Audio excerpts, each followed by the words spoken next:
Welcome, man. Welcome to the program. Thanks for taking time Thank to be here. thank you. I really appreciate being here. Have you been on a podcast before, or is this your first time doing this? Believe it or not, believe it or not, during COVID, I actually started one and interviewed a few people, had a blast, but my schedule didn't allow me to continue. Matter of fact, um, I even had a politician on there, I had a musician, and I had a multimillionaire, which all had terrific stories, and they were just amazing people. So. Yeah, that's something that I've learned doing. I have 100 shows now. You're the 101st program. Um, so adding to the numbers, but that's one thing that I've learned, man. Everybody's got a story to tell, and your story. We met each other on the platform formerly known as Twitter, where you say a lot of political comments and work as a contractor. And we're going to get into that in your career, but David Stern, I joked with you, like that's a perfect radio name if you wanted to go into that career. Derek Stern. Derek Stern, sorry. Actually, my father's name is David Stern, so I was like, "Really, you know this guy?"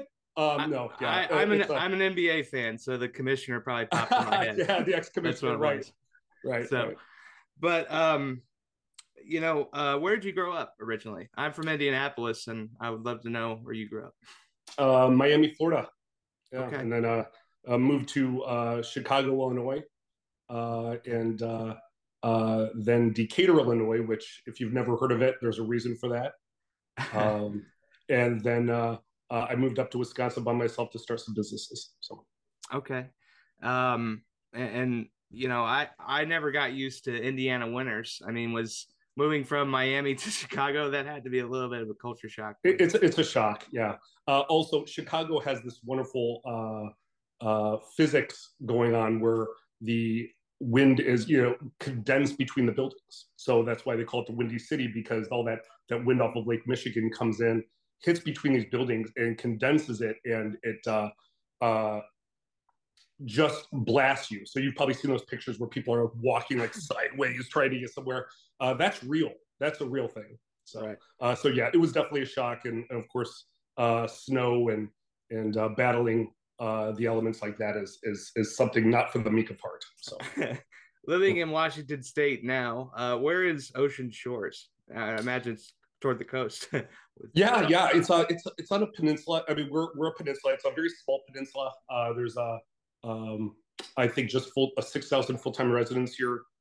3 million people come to this town annually. It's actually city annually, and so there's a lot of visitor money coming in, which supports the businesses around here.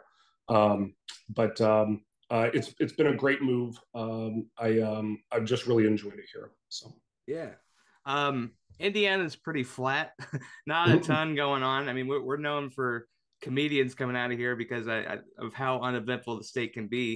What are some appeals when it comes to the state of Washington living out there? What's the appeal? Really, Jimmy, the best thing I like about this, and I know it probably sounds lame, but it's the politics about it. You've probably seen a few of my posts. I'm very pro cannabis in terms of getting a federally legalized. I think especially with the opioid crisis that we have going on in this country, they have no problem prescribing all of these medicines where there is something that is much safer. I think the total grand amount of deaths last year was zero, and the year before off of marijuana usage. But the politics here are good. We have a great governor. He's retiring, unfortunately, or moving on to the bigger and better. But he's passed smart gun legislation. He outlawed assault style weapons, which is it's controversial, which I can't believe it's controversial. But he's doing a lot of good things on his way out. He also has started the inquiry, I should say, regarding psychedelics, treating vets and people with PTSD. Everything from the police force to military things like that. So I think it's a great step. And again, with mushrooms, probably heard of magic mushrooms and shrooms and things like that. Again, total number of deaths, 0. So I think they're going in the right direction here, and I really like it here. It's beautiful here. The Pacific silver fir is the most abundant tree here, and it's just everywhere.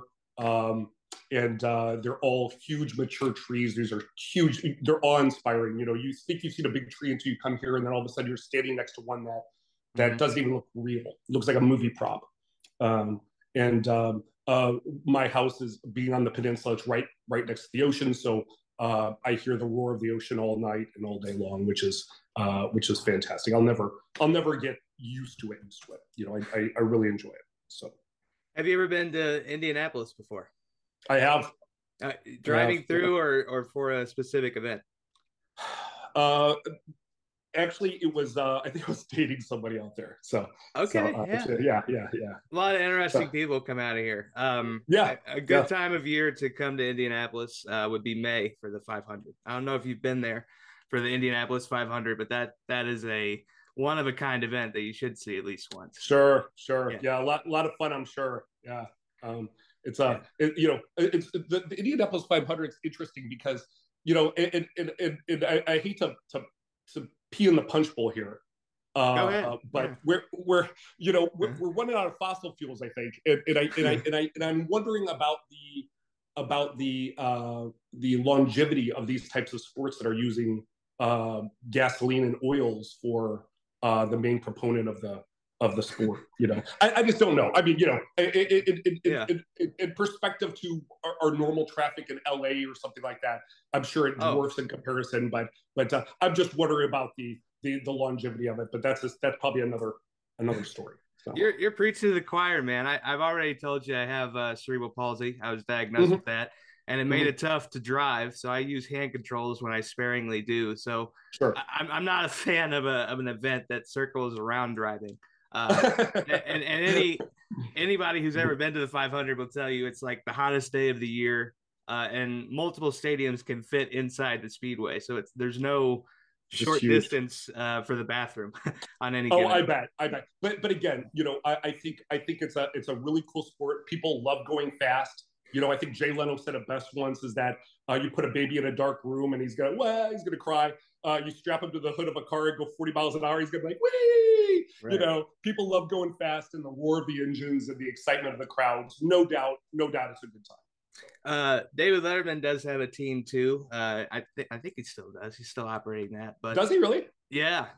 And we just got over the writers' strike, so we didn't have like late night TV. Who were some comedians that you watched and listened to growing up? Because you're a funny guy. Wow. Everyone goes to George Carlin. He was great. He was a little bit before my time. So, I didn't really, this, I don't know if this will surprise you or not, or, if this is kind of status quo with a lot of the people you talk to, but I didn't really become involved in politics until later in life, particularly when Barack Obama was running for the presidency and they were treating him the way they did. And I felt a very urgent need to become more involved and call out the despicable lies and the birther theories and things like that. Just all these things were just terrible. They were attacking this man that was very sincere and just overall a very good person. That's what I perceived him to be. And so, and he didn't disappoint. I think he's one of the best presidents of our lifetime. And he, so I'm sorry, I kind of went off on a tangent here. What we were talking about, comedians. Yes. So George Carlin was very politically savvy and said a lot of great things. I didn't fully appreciate those until well after his passing. I think the only thing I really knew George Carlin from was when he was in Bill and Ted's Excellent Adventure, which I really enjoyed when I was younger. Besides George Carlin, there was all of those things. Eddie Murphy is phenomenal. To this day, I got to tell you, he is still just really good. I don't know if you saw him on SNL recently, but he is just made for comedy, and he has some of the best comedic timing I've ever seen in my life. So Yeah. people compare me to Dane Cook because I sound like him.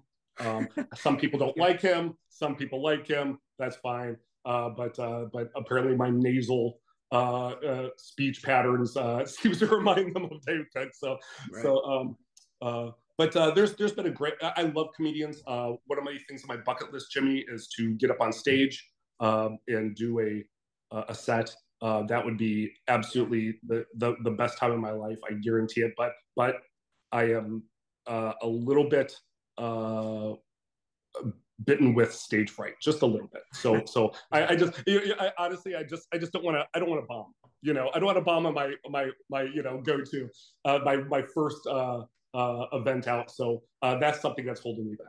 So would you be more of a like self-contained bit guy like Jerry Seinfeld where every word has its place, or you're more of a storyteller type? Very good question. That is an exceptional question. I definitely would say that I am more of the shtick type of guy. The stories. I certainly know the formulas of comedians. The really good ones will circle back at the very end and kind of lay out what they had already begun earlier in the set. And those guys are just masters at a really good storytelling because they always incorporate in everything that they've said earlier. Jim Gaffigan is amazing at that, matter of fact. Yeah, he's great. Yeah. Chris Rock too. Chris Rock, I can't leave him out. He just scorches when he's on stage. I just love watching him. I think someone that speaks from the heart is Aziz. I'm sorry, I'm terrible at pronouncing his name. Ansari. Right? Thank you. Yeah, yep. He's yep. great. Too. He's phenomenal. He's very, very much from the heart, and I just love watching him. He makes me feel good at the end of a set, which is sometimes not always easy for a comedian to do. Sometimes I'm like, man, how did I leave more depressed than when I came? So. he's not necessarily a stand-up, but a guy that I always enjoyed watching because he freed me of concern, and that was his main goal, was Jim Carrey. He's sort of a philosopher now and has stepped away from Hollywood, which I admire. Like, you don't need that pressure anymore. Man. Bravo. Absolutely. Yeah. I'm a huge Jim Carrey fan. And I also feel he kind of highlights mental health in terms of the comedian side.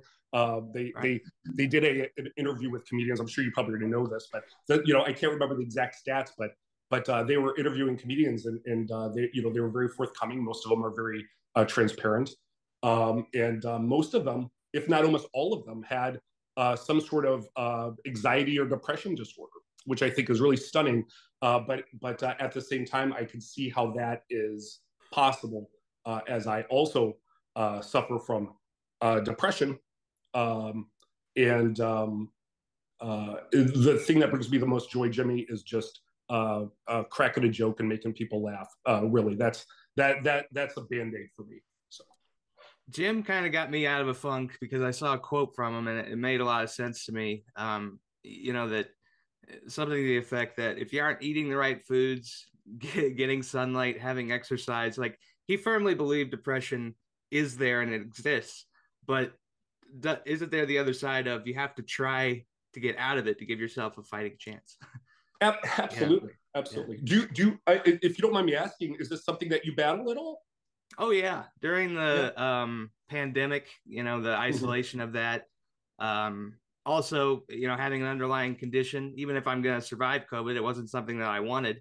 And during that time, I was working at a community center. So I'm seeing community members come in without a mask, not having any kind of consideration for folks working there. And then got furloughed at one point. So the financial burden of that, there's a lot of factors. And I think, we're still dealing with it. Even before the pandemic, we had mental health problems, and we certainly do now. So. Absolutely. I think it definitely, to your point, I think it definitely exacerbated that, the COVID area, and it's not over. I mean, it's just something that we're just gonna have to live with now. Right. It's really unfortunate that we have this outlying faction of the U.S. that politicized a virus, which is really one of the most baffling things. I think it will be written in history books forever. That somehow they attempted to discredit scientists, doctors, virologists, and made this virus that was actively killing them, still actively killing them, a political statement. And that's something that that I don't think I'll ever wrap my mind around. So.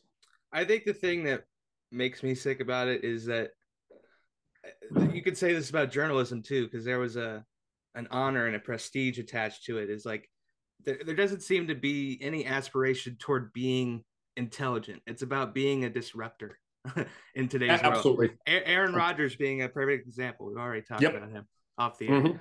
I mean, how do you get rid of this toxic brew that's been boiling for a while now? Well, if you want to talk about viruses, it's doing the job for us, isn't it? Right.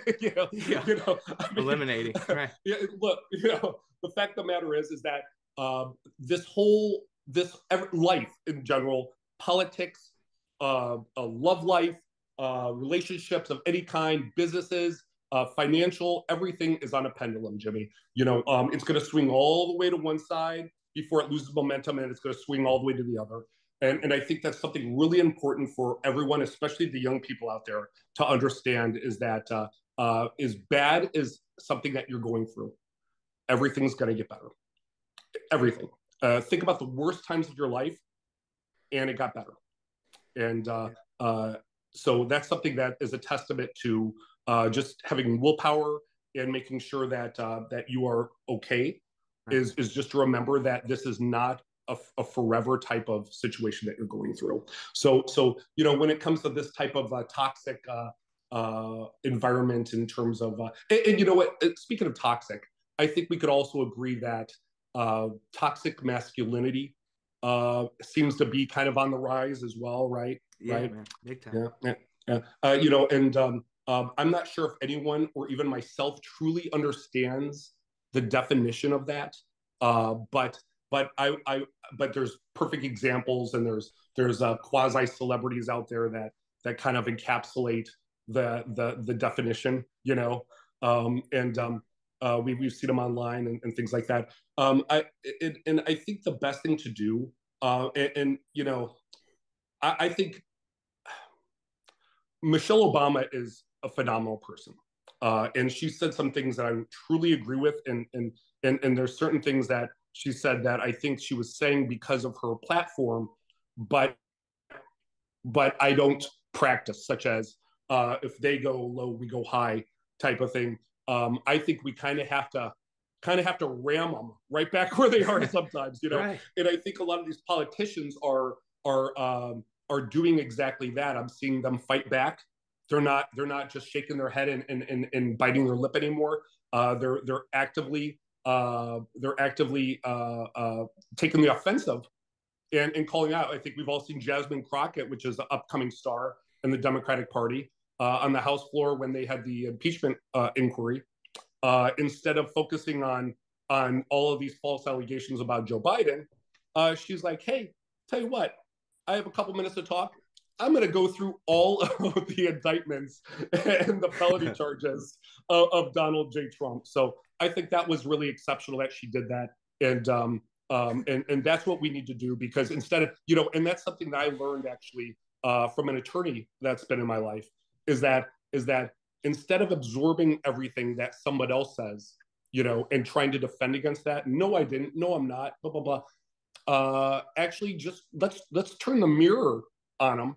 Right. And let's do some self-reflection, for some self-imposed reflection for them, So I think that's something that I've learned as not just a coping, but just overall strong behavior in terms of bettering yourself, believe it or not. And it's not about putting someone else down per se. It's about, hey, look, that's a little bit of projection that you're doing. Let's not, especially the whole, and I'm sure you saw this too. Everyone for about 3 or 4 months, everyone was a pedophile if you were a Democrat, right? Everyone was a pedophile. Right. But when it comes down to The fact of the matter, well, guess what? Every single cop and teacher and pastor's assistant and everything else, we're all Republican. And, and they were being arrested for, guess what? Pedophilia. So long story short, I think there's a lot of projection. I'm not going to allow it to burn out. I'm going to continue to fight. I'm a fighter, and you know, I don't start fights, but I'm certainly going to end them. Well, you know, I was born in 1994, caught the wave where Clinton was president, and it was pretty good, really. You know, before chaos really started to take hold. But I'm amazed. Yeah, you know, I was amazed though too. I'm a wrestling fan. We've talked about that, pro wrestling. That was sort of the first inclination of Trump being a promoter. Was his involvement with WrestleMania and being with Vince McMahon. And he sort of took the WrestleMania mold and applied it to politics. He is the perfect description of what a wrestling heel would be. And you're correct. In dealing with a wrestling heel, sometimes you got to punch the heel right in the face. Not literally, but that's the best way to shut him up. Yeah.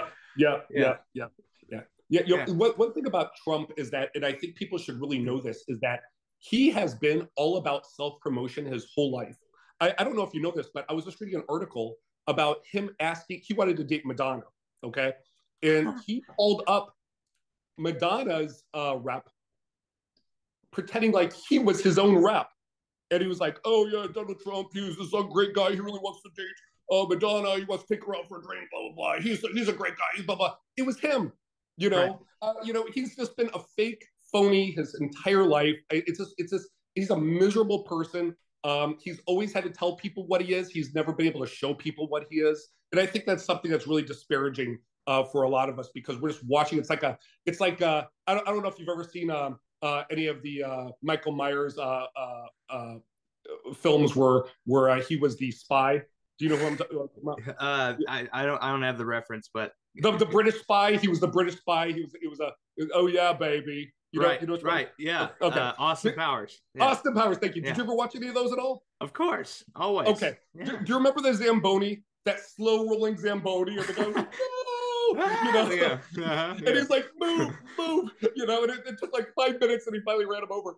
That's exactly what this is. We're just letting this happen, and it's just crazy. Right. And media's letting it happen, and it's just like this. It's slow rolling Zamboni. It's absolutely nonsense.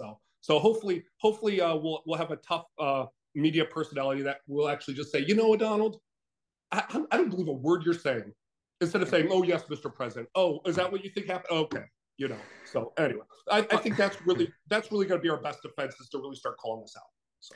One of the best examples of Trump just being a cheat, a good book to read, is called Commander in Cheat, talking about his cheating at golf. And my dad was a golfer, took the game very seriously, played from the time he was 12 years old. So, I mean, that was the first real, disdain that my dad had for him, because I'll give you an example. Not only will he cheat to improve his score, he'll cheat to lessen the score of someone else. So he played around with Mike Tirico, who put the ball within like 3 feet of the pin. Yeah. Trump got there first because he has a golf cart that goes 20 miles faster than any average cart on naturally. His course. Yeah. Walked up to the ball and kicked it into the rough off the green so that, now he has an approach shot just to putt. I mean, that's diabolical. That's what a little kid does at the end of the day. You know what? Every single time I hear one of these stories, I'm thinking, okay, that's the bottom. And I say that every day about this guy. I've been saying this every day, 365 days a year for like 5-6 years. Like, this is the bottom. There's no way he could go lower.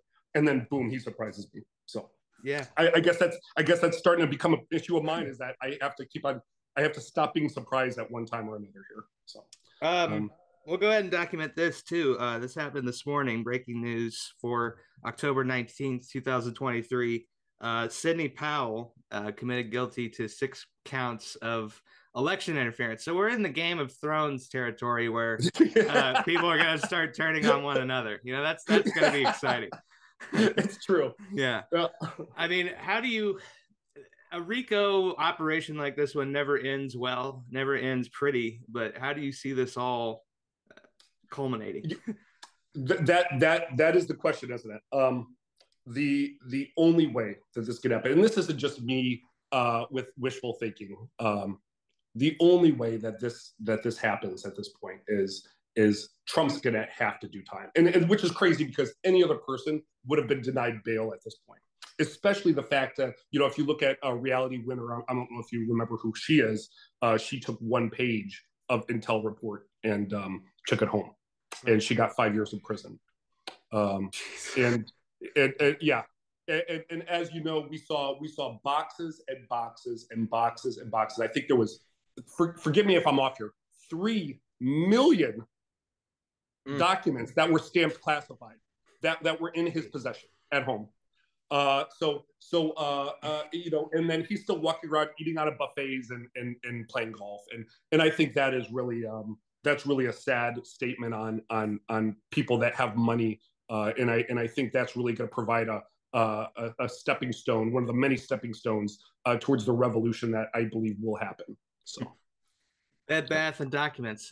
That's all he's got. Yeah. It's absurd. I just can't imagine. But in the serious part of this, the really serious part is that it actually they're starting to realize that there were real world implications with this, which of course that's why they're stamped classified, and only a certain number of people will have them. Yeah. There's been some deaths that they're attributing to possible leaks. So that's something that we're going to keep our eyes on. It's hard to believe anything at this point because people just speculate. But at the same time, as things unfold, it looks like Jack Smith's doing a fantastic job, and we're going to see where this goes. So, yeah, hopefully 91 counts. Something better stick with that. Something better stick, point. Right? Yeah, absolutely. Yeah. My dad was a master carpenter, built the room that I'm sitting in, gave me everything I ever wanted, and was able to create it. As part of being a contractor and doing what you do, the ability to just create something. I think that's awesome. Yeah. Great question. The customers that I deal with, sometimes they'll have blueprints. Sometimes they'll say, can I see some of your prior work? And I'll show them my portfolio, and they'll say, okay, I trust your judgment. Do what you do. And those are the most fun projects. But at the same time, there is some flexibility sometimes to do those things. It doesn't always happen. Some people really have a very definitive line of what they want, but those times that people just are not sure and they trust my judgment, and they tell me the budget and I kind of go nuts. Those are super, super fun. Matter of fact, something that I don't think we discussed before, you and I, is that I had flipped quite a few houses in my lifetime, and I actually was recognized by a large media company that I'm sure you could probably guess which one. But they had contacted me about a flipping show before the strike. So I went through 3 interviews with them. Yeah. To be quite frank with you, I did not feel very comfortable at this point. I know a lot, but I felt that I have a lot more to learn, so I wasn't quite sure if I wanted to pursue this because I'd be on a national stage, and I didn't feel like I was ready. What kind of hampers me, something else Michelle Obama said, which I think is really, this is something I wholeheartedly not only agree with, but kind of didn't even realize this was the terminology for this, but is imposter syndrome. You familiar with that term at all? I've heard of it, but I have no idea what it is. But basically, what it is, yeah. If you don't have it, then you probably wouldn't need to divulge it, or divest it or invest time into this. But basically, imposter syndrome is, no matter how qualified you are for something, you'll never feel like you're good enough to do it. And Michelle Obama is an incredibly brilliant woman. She's an attorney, former first lady in 2 terms, had a great platform, and she had imposter syndrome. She didn't feel like she deserved to be there. Um, and that was really telling, because she's so absolutely more qualified than probably most. Look, it's a non-political position, but she felt that she had that platform, so she felt that she should be, you know, doing something, and she never felt she was good enough to do that stuff. So at least that was in her memoir. Um, that's something that hampers me in a lot of things. I'll start, and I'm not a quitter, but all of a sudden, about halfway through, I'll go, you know what? I don't think I'm qualified for this, and it's a terrible thing to go through, Jimmy. I hope you never experience it. And you have these doubts. It's like someone tapping you on the shoulder saying, "You sure you want to do this? You're not qualified, man." You know, and that really has been a very disappointing factor in my life. I've disappointed myself more than anyone else has ever disappointed me. So I can empathize with that a little bit, man, because as a person with disability, and I'm only speaking for myself. I'm not speaking for yeah, everybody because every sure, situation is different. sure, But as someone with a disability, we always feel like we're going to lose something, no matter what it is. It goes away typically. So I've had that feeling, especially in the entertainment industry. One of my favorite quotes is from Dana Carvey, who says that the business is emotionally violent. One day you're really, really high here, and then the next day yeah, you're out of the job. So yeah. multiple times, and my dad was in media before I Was did he? it. Yeah, Yeah, he was somebody that I aspired to be. So, and even though he was proud of everything I did, you also have it in the back of your head. You're always comparing yourself to your dad a little bit, or at least having his influence, which sure. is a good thing. But do you have children, Derek? I wanted to ask. I have two that are that I had, and that I'm in a relationship where I have four more, so six altogether, believe it or not. Wow. Yeah. Is that challenging? Six children? That keeps you busy. Yeah, none of them live here. They've all flown the coop. There's one left. He's 15 years old, and he's an amazing kid. Thank goodness, because the one before that, my daughter, she was a handful. But she lives in a rental property behind my house now, believe it or not. So I still have to sometimes, she's very emotional person, Yeah. so I have to deal with a lot of that. But I guess that's just what I signed up for.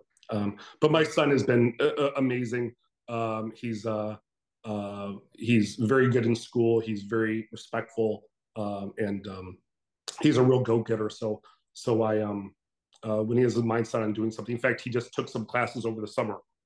When other kids were out skateboarding, he was taking classes so he could skip, and actually go into some college courses. And so that's what he's going to be doing on junior and senior. So yeah, really, really great kid. So is it challenging? One thing, Jimmy, you don't have any kids yet, right? Not yet. 29. Okay. So Let me tell you the best advice I can have you for you about kids.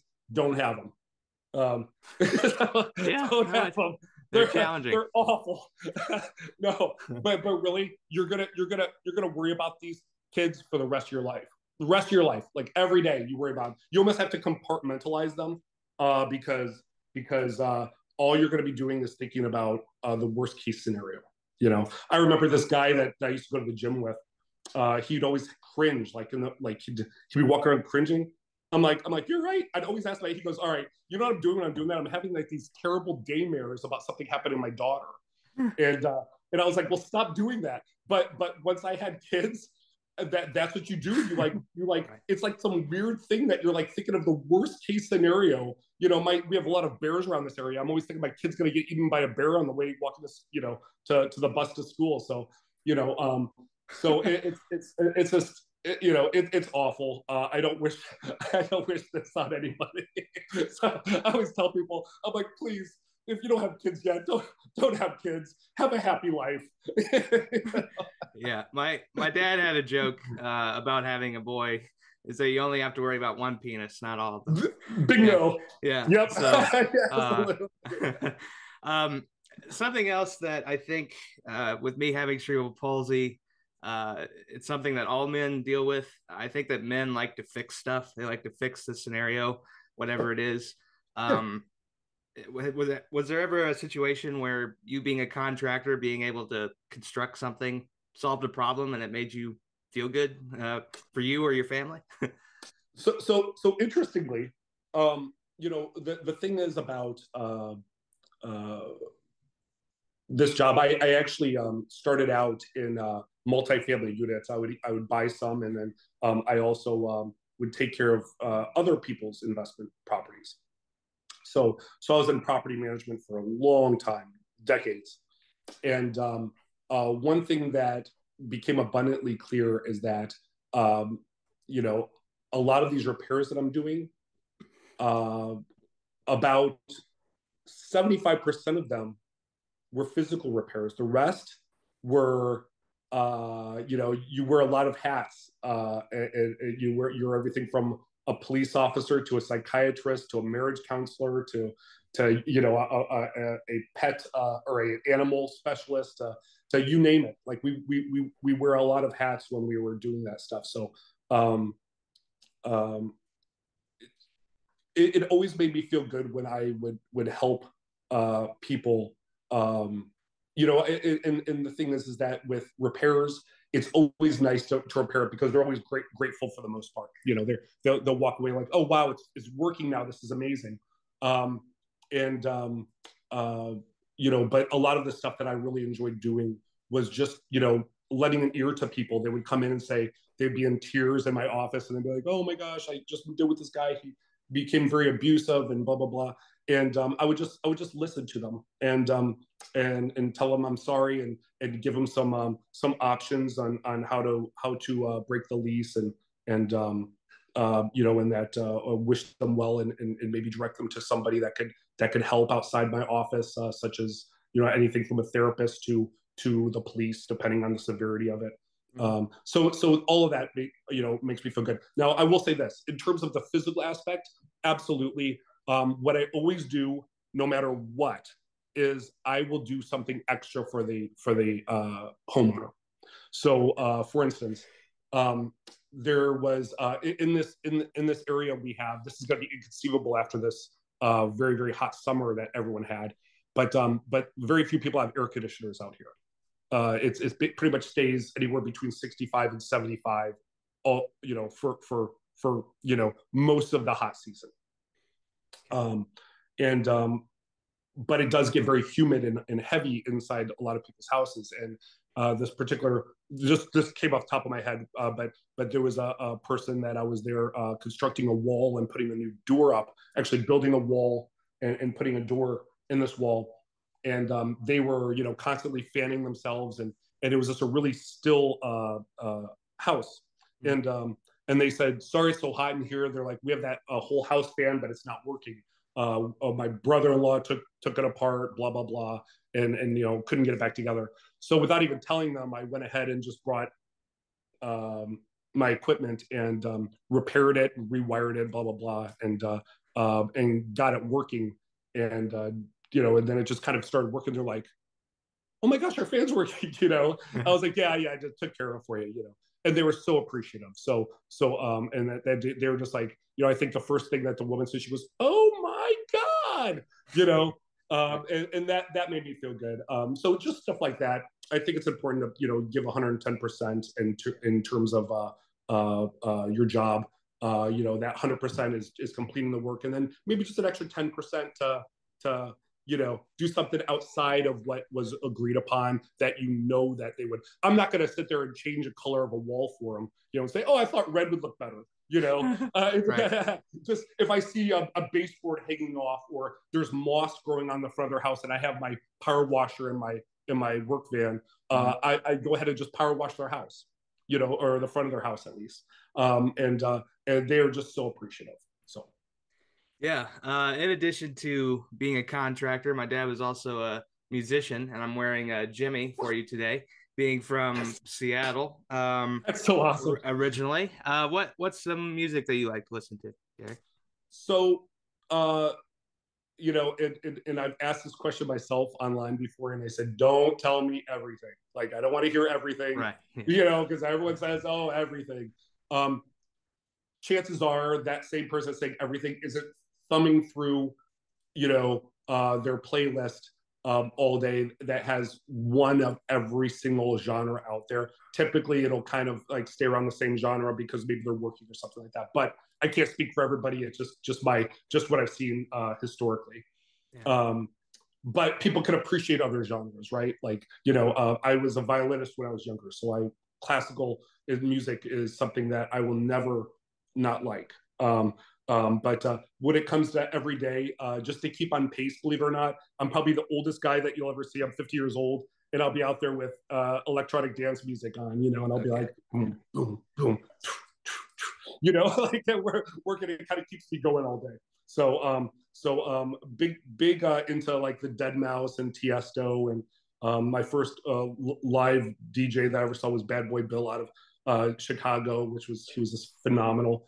I danced for 8 hours straight. I was wrecked when I was done. I didn't realize I was like, they call it trance music for a reason. You just fall into this trance and just dance until your body gives out. But I also like, a lot of alternative music, hard rock, but predominantly, whether I'm in the gym or at work, it's a lot of electronic dance music. It just has that heartbeat rhythm, about 145 beats per minute kind of thing, to keeps me going. Because like I said, I'm old. If it wasn't for Red Bull and electronic dance music, I'd probably fall flat half the day. So, you would probably know these guys during your time in Illinois. Did you ever listen to the Bob and Tom Show? It's a syndicated radio show. That actually sounds familiar. Yes, that actually sounds familiar. Yes. So it's a classic rock station here. The flagship station is Q95, and that's the one that my dad worked for. And wow. he would do different narrations. He does a song called "Can't Drive 465," which is the main highway, going around the city. So I was familiar with like radio bits and those concepts even as a little kid. So it's probably no surprise that I ended up doing this. That's awesome. You're really good at this, by the way. Thank you, man. I also wanted to mention too. I mentioned this in my last episode. My mom is a published author, wrote her own book. My Perfect Son has cerebral palsy. You mentioned you had a TV show in the works. Would writing a book be something you want to do in the future? Yes. The only problem I'm having with that is the writing. The writer's block is the big part. It's interesting because I could. I started about, I think, 3 books. One of them, believe it or not, is when I was doing the property management, I made a shitload of money. And again, unfortunately, with the imposter syndrome, I gave away everything twice in my life. I didn't feel like I deserved it all. I would buy a sports car and sell it a week later. Like I can do that. I mean, it's a real problem, Jimmy. It's severe. Some people have it more severe. Some people don't. Mine is pretty severe. So I never felt like I deserved any of the stuff I was working my ass off for. I mean, there was days that I would work, 16, 18 hours a day, still didn't think I deserved this stuff, Yeah, I look back on it. I'm like, I worked my butt off. I literally broke my body down working. Mentally, I was exhausted. Still didn't think I deserved it. Gave away my household twice. So, and when I say gave away, I'm talking, put an ad in the paper, taking pictures of everything. Everyone would show up with cars. They called me Christopher Kringle on the second one, and 2 motorcycles with keys and titles under the seats, everything. It's pretty drastic. One thing I learned about that, Jimmy, is that there's something that's different from me from anyone else. I wouldn't have taken this stuff. I don't blame them because I advertised it. They could come and get it.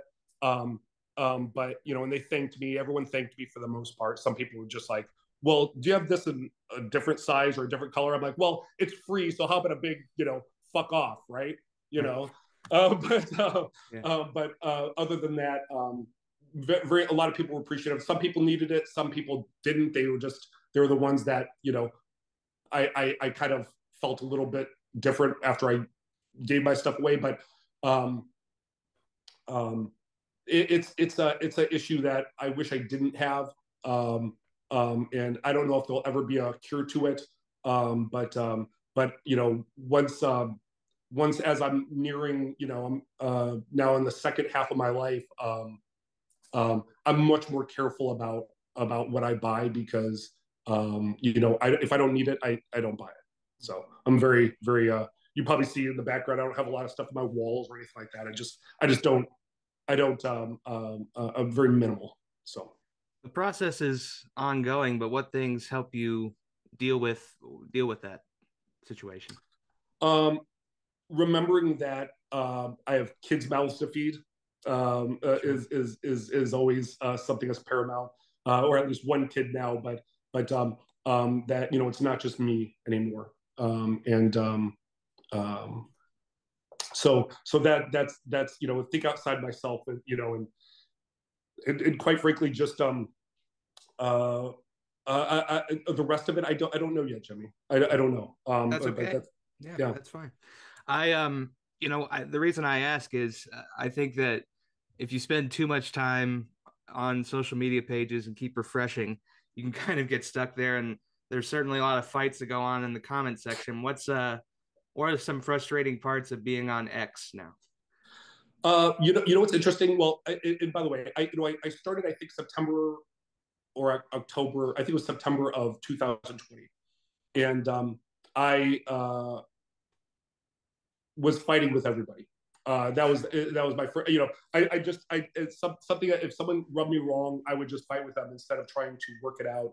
And I know that my business sense, I wouldn't do that when it comes to business. So even though we're not talking business online, I'm going to start using some business sense to this. But I did get suspended. I got suspended by a fellow Democrat, not by a MAGA. It was actually a Democrat that reported me, and I was suspended permanently for 7 months. And Out of the blue, one day I was checking my emails, and it said your Twitter's been reinstated. I'm like, what? Right. I wasn't even asking. But I guess the owner of X was going through accounts and going through them that didn't pose significantly bad risks, which I don't believe when they release that press release, is that there's a lot of people that he let back on, like Andrew Tate and Donald Trump, that incite and had no problem getting them back on. So I guess I wasn't in very good company, but anyway, what I'm doing now is just using my tiny little platform to bring awareness to things that maybe people are scared to talk about. So I'm really not very scared to talk about anything for the most part. So I'll be that voice sometimes. So. What other places? First of all, what's your handle for X, and where else can folks find you if they're interested? Derek never fails. That's my handle. Okay, I like that. It Cool. used to be Derek's not funny before, but I got that one suspended permanently. And, they could find me on X. I'm also on Blue Sky and Threads. Very very seldomly on Threads. From what I heard, the it's not. It's kind of going a little bit south, but hopefully that changes. Um, and That's about it. Try to not pay too much attention all day long. I'll get on there and throw maybe a joke on for everybody, and then go back to work. But I gotta. If anyone's listening that follows me on X, I really appreciate all of you, because you make a lot of my. I get a little lonely at night or whatever, and I really appreciate everyone talking to me. So. Well, and I think, there are folks that say still being on X, being on the platform formerly known as Twitter, it can be a dangerous thing because you're Yeah. giving Elon ammunition, you're feeding a beast that just keeps getting bigger. Yeah. Are you more of like you should still speak out and try to give attention to Trump? I mean, at this point, it's hard to give any kind of compelling argument. If you don't see that he's an asshole, I don't know how to help you. Right. Isn't that something? I try not to feed the trolls. I'll maybe correct. I'll maybe retweet them and and just correct their grammar, if anything. Oh, you part of the grammar police too? We gotta have those folks too, man. Yeah. If you're gonna insult, at least make sure it's properly arranged. That would be my right, advice. yeah. You're when they say that you're an idiot and they put YOUR an idiot, then I'll just retweet and say you're with the apostrophe. So, but look, we could fight with these guys all day long, but I typically don't. I don't even pursue. I don't go to Jim Jordan's page or his timeline or any of these other guys that are toxic. I don't even give them attention. I will boost people that do, but I really try not to give them any ammunition. Elise Stefanik, I'm sure she kind of made headlines yesterday because she was praising Jim Jordan before the vote. She actually retweeted something that I wrote about COVID about 2 years ago, and I got mercilessly attacked by her trolls. So her and I were in a little bit of a back and forth. But besides that, that's the only time. And by the way, I want to emphasize this too. Our biggest problem that we're having right now is for Democrats is infighting. And to that point, I was expressing my displeasure about Jamie Harrison, which is the Democratic National Chairman, to do something a little bit more aggressive in his campaign, or in his help with campaigning of political Democratic political opponents. And what does he do? He turns around and attacks me. Jamie Harrison ended up trolling me, and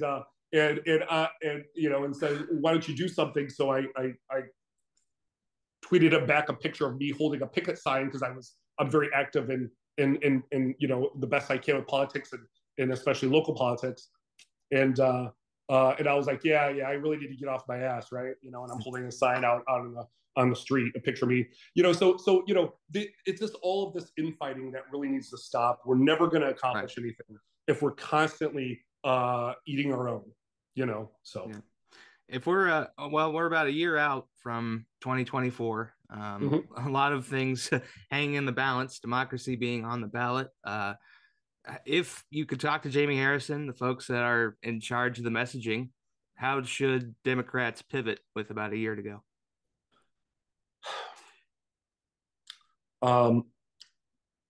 We need to do more of Jasmine Crockett, and go on the offense, and stop trying to deflect these things that are coming at us, and actually just don't even worry about those things that are flying at us, and just walk right up to their doorstep and say, listen, you're lying. Here's the proof that you are. You're not good. And this is the other thing too, and this is very, very important.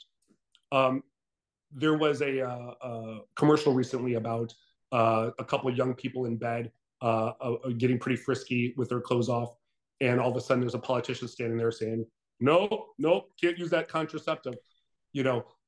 That is very real. Will the guy be standing in your bedroom? Probably not, but they may as well be. People need to understand that this is, and we seem to say this every single time because they keep on getting worse, and they keep on doing worse things. So I'm going to say this again, like I've said the last 2 to 3 elections. This is the most important election cycle that we'll probably ever go through at this point, because fascism is knocking at the door, and we need to do something about them trying to take away rights. Democrats only try to bolster people and try to give them rights and preserve rights and give benefits to the people that need them, and the Republicans do the exact opposite. They're like, nope, we're not going to let you do this. We're going to take away this, blah blah blah, while giving all these people like these gun nuts, like, oh yeah, you don't even need a license anymore. Just go ahead and just carry it. So we have people going into Subway ordering subs because we all know Subway's a dangerous place. And they all have their rocket launchers on their back or whatever. So this is ridiculous. When guns have more rights than women, I think that we really need to do some self reflection. And I'll tell you this: young people are mobilizing. They're getting out there and voting. The newest generation that we have is a godsend. They are the ones that are going to save us all. But I'll tell you this: for all those people that are sitting at home saying my vote doesn't matter, get off your fucking asses and get to the poll station and cast a vote. Get to your ballot box. Because if you're not doing it, I can guarantee you 3 guys with a Confederate flag on their shirts are going to be there in your place. So get there and get voting. Period. You have to vote. We are at a precipice in our life that is unforeseen before this event, for this time period, and we don't have any other choice but to mobilize and make sure everyone goes out and votes and brings at least a friend of theirs to do it as well. So, well, and I think when I think of freedom of choice, men should want that, like the ability to change plans when you're not prepared to take care of a child is very important. So absolutely. That's not fair to a kid to bring him into the world when you're not prepared.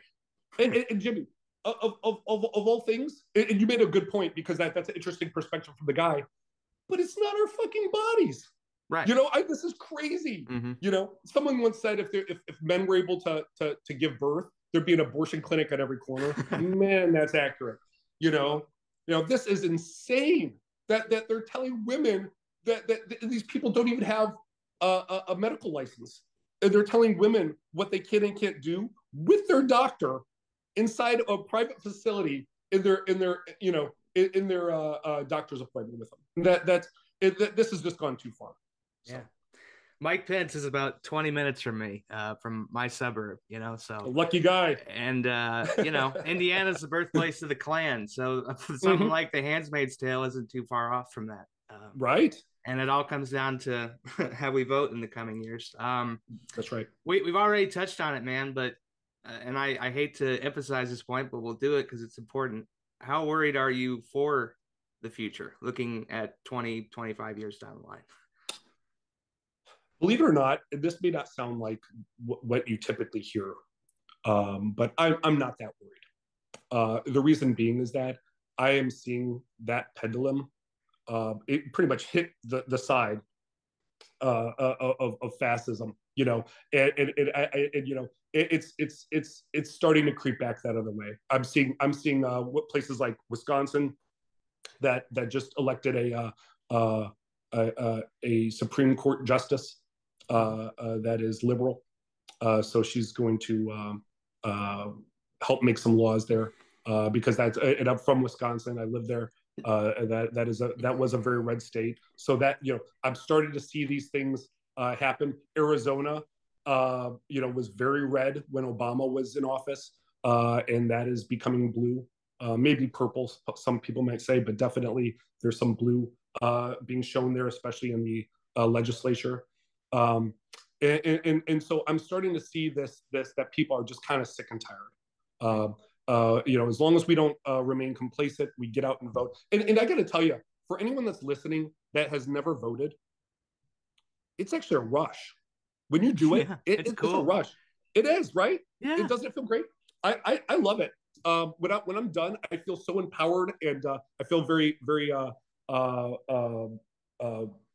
satisfied. And I think that's something everyone should experience. I mean, when you're done, you just feel like you aced a test.